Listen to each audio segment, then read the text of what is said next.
Now, the last is yet to be heard on the case between the embattled and now suspended chairman of the EFCC, Ibrahim Magu, and Attorney General of the Federation and Minister of Justice, Abubakar Malami. Mr. Magu was accused of corruption and abuse of office by the Attorney General of the Federation, Malami. A probe panel led by retired Justice Aya Salami was inaugurated to investigate the alleged acts of omission or commission of the suspended EFCC chairman. And the probe panel has since submitted its report amidst accusations that Mr. Magu was denied fair hearing.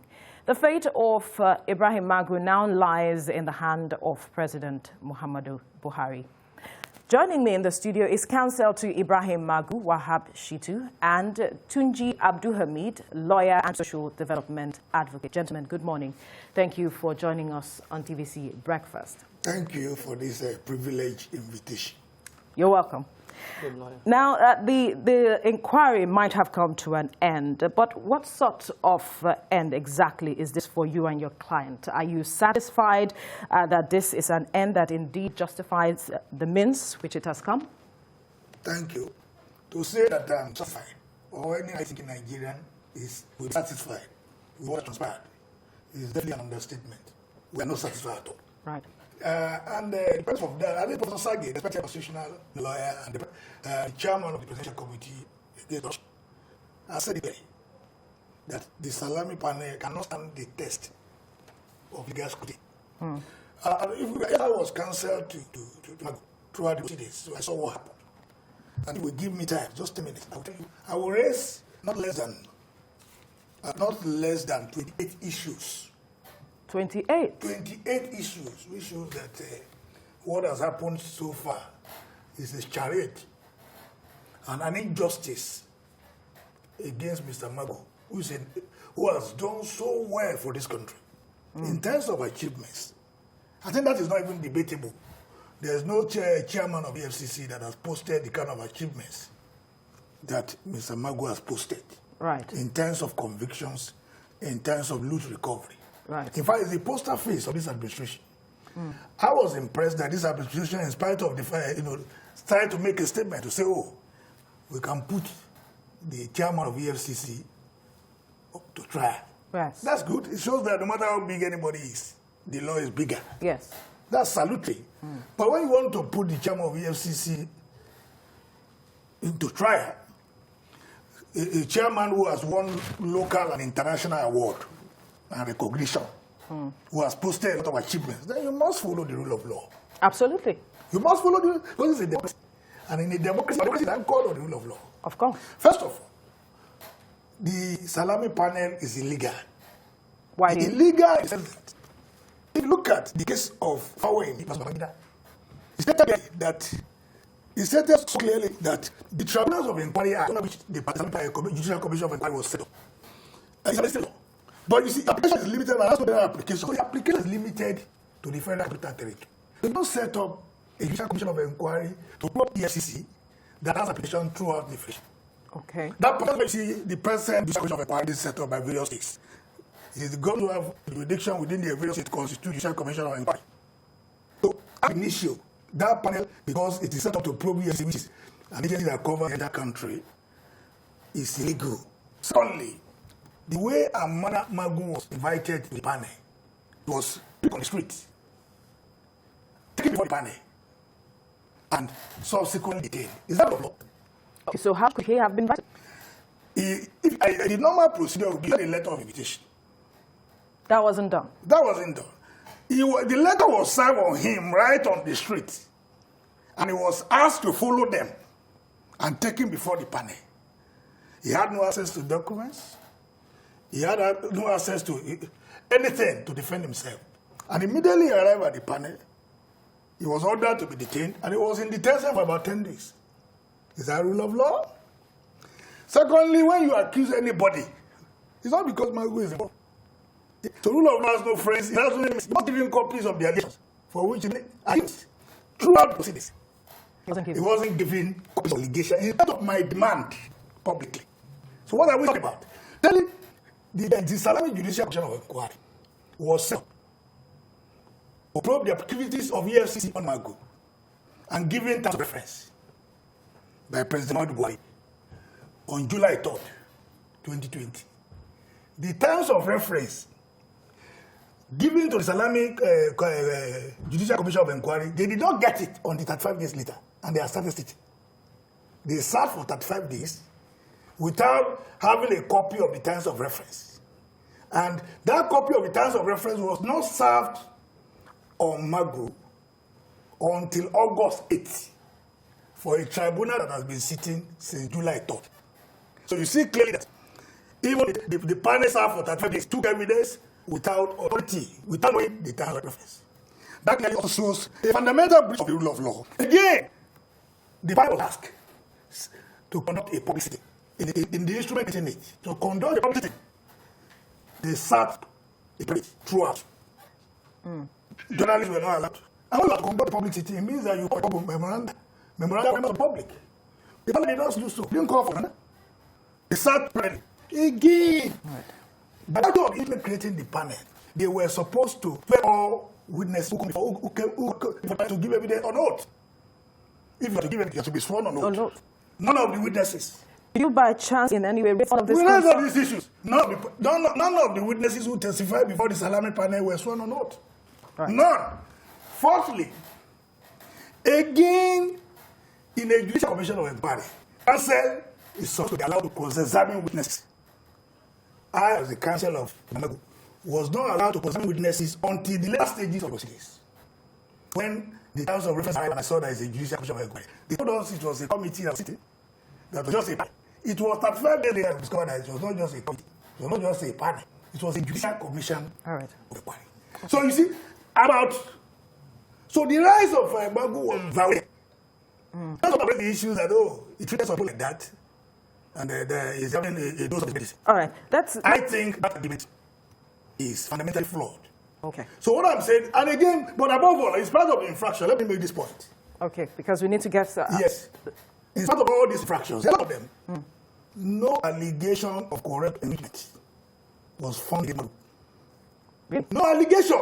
You know, I went through all the 11 standard. No allegation. No proven allegation that Magu any of the recovered assets was proven. All right. No proven allegation. I told them when I came to the panel, and also Justice Lamy, that my appearance for Magu in this panel is conditional. If you show me evidence now that Magu is corrupt, I withdraw. Okay. I said when I came to the panel. At the end of those days, I also told Justice Lamy, I'm repeating my challenge. Where is evidence here that this man stole Kobo? Magu is a transparently honest Nigerian who came to serve Nigeria, and he served Nigeria with all his heart. That's why I'm calling on President Muhammadu Buhari to do the needful. Okay. Now this man has been subjected to harassment, he has been subjected to ridicule, he has been subjected to for serving Nigeria.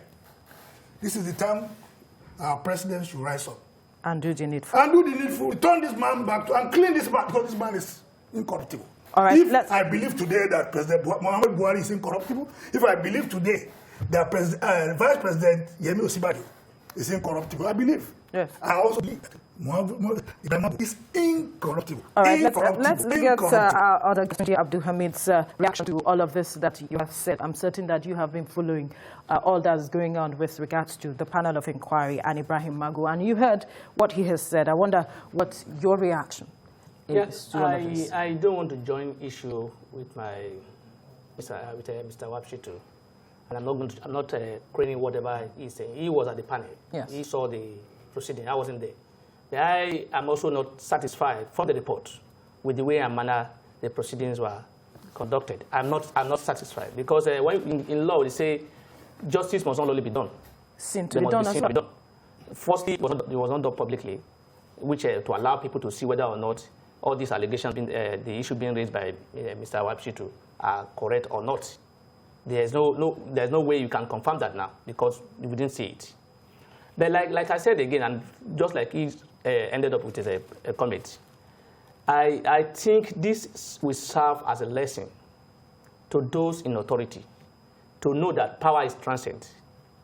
When Malam Ibrahim Magu was in position, yes, he may be incorruptible, he may be a major, but he also did not follow the rule of law.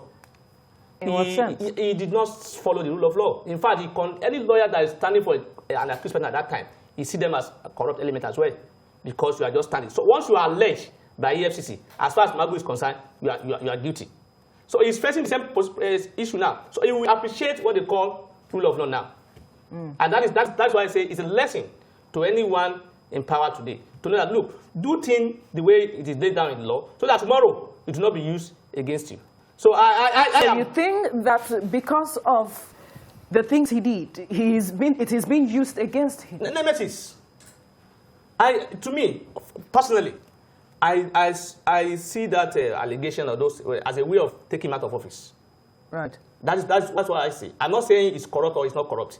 Or I'm not saying that the allegations are genuine or they're not genuine. Those cannot be determined until we get to court. His counsel just said there are procedures to doing things which were not followed. Yeah. Does that mean they should have done things without following the due process? No. I'm not supporting not following due process. I'm just saying it will serve as a lesson to people in power. Those who are there now, tomorrow it could be their turn. They will be facing the same thing. And they will tell them, look, while you was asked to head up a panel, to head the panel or to be part of a panel, you also did the same thing. I'm not justifying that. We should learn. Because that's what it's seeming like. No, we should jump. I'm just trying to say people in the authority should learn so that we'll do things in line with us, so that people will follow our way.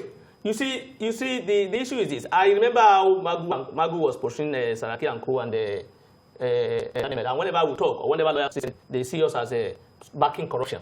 Or I say, look, we're not saying they are not corrupt, they are corrupt. We're not saying that. We're saying follow the due process. The law is simple. Everybody is presumed innocent until found guilty. But in the case of EFCC, especially during the time of Ibrahim Magu, with due respect, his own is that you are guilty until you prove your innocence. That is other way, and that is what is happening. So I am satisfied with the way the proceeding were done. Even though if you are saying you have an allegation against him, I see it as a public. I see it as a review from the office, which they have achieved. They cannot achieve that. They cannot achieve that. I agree with you that rule of law ought to have discrimination. Right. When we are dealing with our friends or people we perceive to be our enemies, we should follow the rule of law. And I'm not here I don't want to join issues with you on what you have raised. So a lot of people who face issues burden on fractions of their fundamental rights and some issues. I think the law code is better. To determine if your right is violated by any institution, you have recourse to the law court. But what we are talking about now is that putting the number one anti-corruption, czar on trial. The old watch. I'm not saying that Magu should not be tried. No, that's not what I'm saying. Nobody's above the law. The process. The process. What I'm saying is that I came in to defend Magu, not necessarily to defend Magu as such, but to defend the rule of law. You understand me? Magu, I believe, has done a stellar job for this country. Nobody can dispute that. Nobody can, even if wider critics acknowledge that the man has posted unprecedented achievements in the issue of anti-corruption in this country. He's been put to trial. You know the a single word. Of course. What I'm saying, I agree with you that the rule of law must be followed, even when we are dealing with our friends. Its due course. Yeah, due course. But what we are saying is that, look at, the man did not have access to documents. He was taken from the street. He didn't have access to documents throughout the proceedings. And then you suspend with 12 key officials of EFCC who have done, look at the ID judgment. Yes. You look at Magu. And so the work of the vice president. It was also alleged that he delayed. No! Look at the judgment. Go and read the judgment. The judgment. Go and read the judgment. The judgment commended the efforts of Magu, EFCC under Magu. And so you were expecting that could have put perhaps a turn of event to all of that, all of what is going on? Yes. And again, if you allege, if you make allegations against somebody, and I'm talking directly to the Attorney General of the Federation, the Chief Law Officer of the Federation, who made the allegation in the name of the President against Magu. We subpoena him to come and prove his allegation. He refused to appear. That's enough. He refused to come. Let me tell you, the Chief Law Officer of the Federation is above the law. In fact, he should show by example.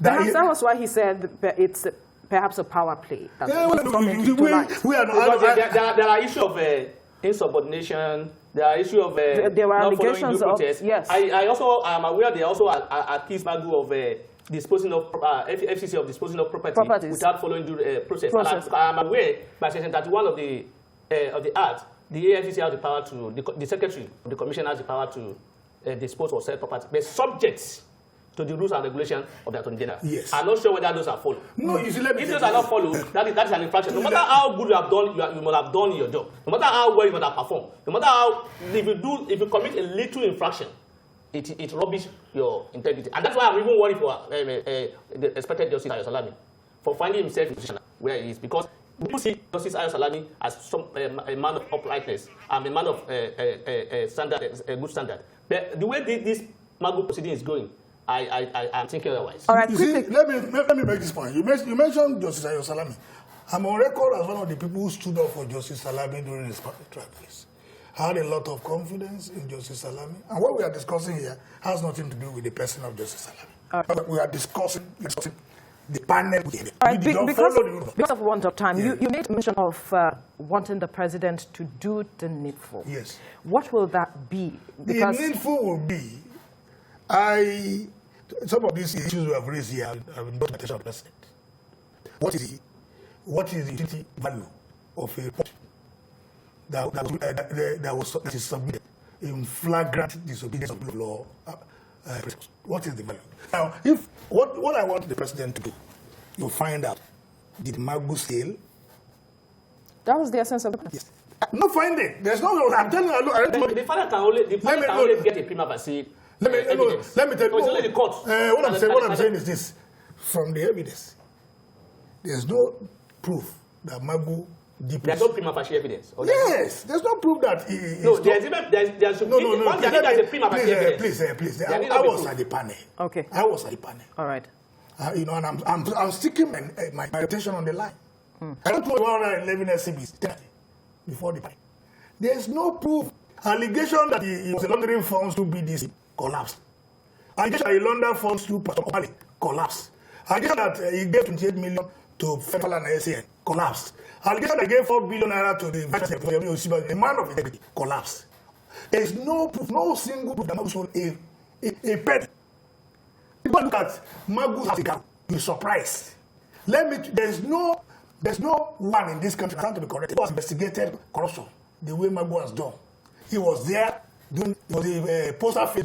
He was there doing La Morde. He has all the high profiles in this country were there.